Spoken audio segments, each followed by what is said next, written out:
একসময় দরজার বাইরে থেকে কে যেন সালাম দিলেন। নবী সালামের উত্তর দিয়ে বুঝতে পারলেন এটি উমরের কণ্ঠ। সে আশেপাশে তাকিয়ে দেখে কোনো বিবি নেই। উমরকে নবীর বিবিরাও ভয় পেতেন, কারণ ওনার বিচার সবার জন্য সমান। ওনার কাছে সবাই সমান, সবার জন্য সমান বিধান। মদ পান করার অপরাধে নিজের কলিজার টুকরো সন্তানকে ৮০টা বেত মেরেছে। এক রাত পেটাতে পেটাতে আহত করেছে, আর এক রাত পেটাতে পেটাতে দুনিয়া থেকেই শেষ করে দিয়েছে। একদিন ওমর রাদিয়াল্লাহু তাআলা আনহু ছেলের মুখে গন্ধ পেয়ে ছেলেকে জিজ্ঞাসা করলেন, তুমি কি মদ খেয়েছ? ছেলে বলে, না বাবা, আমি নবীজ খেয়েছি।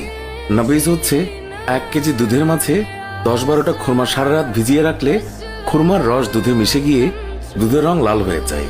খেতে অনেক মজা, সেটাকেই বলে নবীজ। কিন্তু ১ রাতের বেশি ভিজিয়ে রাখলে সেটা নেশা দ্রব্যে পরিণত হয়।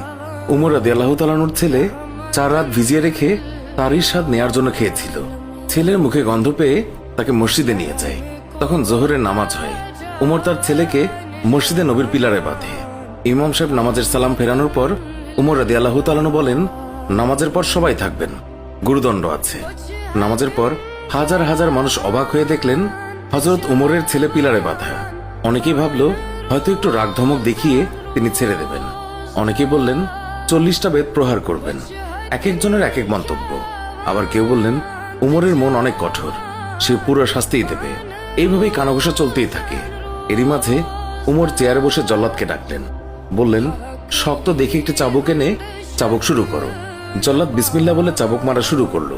৩টা চাবুক মারার পর উমর জল্লাদকে এক থাপ্পড় দিয়ে ফেলে দিলেন। উমর রাদিয়াল্লাহু তাআলা আনহুর কাছে জল্লাদের চাবুক মারা পছন্দ হচ্ছিল না, তাই তিনি নিজেই চাবুক মারা শুরু করলেন। এক একটা চাবুক পরে আর মসজিদের বারান্দা ফোঁটা ফোঁটা রক্তের দাগে ভরে যায়। মদিনায় উমরের চাইতে শক্তিশালী আর কেউই ছিল না। ছেলে চিৎকার দিয়ে বলে, আবার মদ খাবো না, আমাকে মাফ করে দাও। কিন্তু উমরের কঠোর মনে কোনো দয়া হলো না।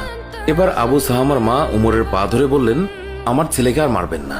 ৩০টা বাড়ি মারা হয়েছে, বাকি 50টা বাড়ির জন্য আমি এক একটা বাড়ির জন্য একটা করে উট আল্লাহর রাস্তায় সাদগা করব। কিন্তু উমরের মনে দয়ামায়া হয় না। ৪০টা বাড়ির পর ছেলে জ্ঞান হারালো।